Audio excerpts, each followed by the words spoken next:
We've all experienced that moment where an emotion takes over and our logic completely evaporates. Whether snapping at a family member or making a high-stakes decision in rage, these sudden emotional waves often leave us with a trail of regret. Because that fallout is so painful, the immediate instinct is to wish we could shut the whole system down, to build a wall and feel absolutely nothing. But reaching a state of zero emotion would be a psychological failure, not a victory. Without those internal signals, no thrill of an achievement, no warmth of a connection, you would be alive, but you would lose the ability to feel what makes life meaningful. Most of our attempts to suppress our feelings fail because we are fighting the wrong enemy. We struggle to control our emotions because we don't actually understand what they are. An emotion is a high-speed biological processing system designed to interpret your environment. It's a survival mechanism, not a lingering mood. Imagine you're walking home down a dark, empty street, and you hear the crunch of a footstep directly behind you. No one has touched you or spoken to you yet. Your brain instantly flags sensory data as a threat. This assessment happens in milliseconds. Immediately, the brain triggers a physiological shift. Heart rate spikes, muscles tense. Only then does your brain translate those physical changes into the conscious feeling we call fear. Fear functions as a hardwired, full-body preparation sequence, a biological survival engine designed to keep you alive. This survival system is incredibly efficient, but it doesn't only rely on what is happening in the outside world.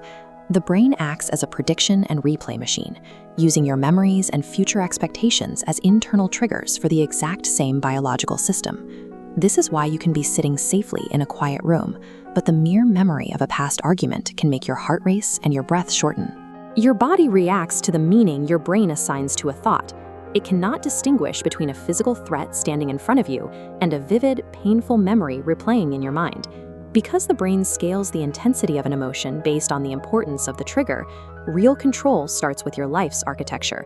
You cannot stop the biological surge, but you can build a system that prevents one single event from feeling like an existential disaster.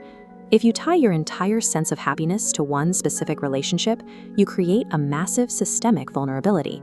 You've given your brain a context where any minor conflict feels like a total threat to your survival. When that single relationship struggles, the one pillar supporting your identity begins to buckle, and your entire mental state collapses with it. To withstand the impact, you must practice emotional diversification, consciously spreading your investment across your career, your hobbies, and your social circles. When you diversify your life, a crisis in one area might shake a pillar, but it won't bring down the whole structure. You maintain the context needed to keep your identity intact while you process the pain. Think about how easily you can give rational advice to a friend in a crisis. You see the solution clearly because you aren't the one experiencing the physical alarm.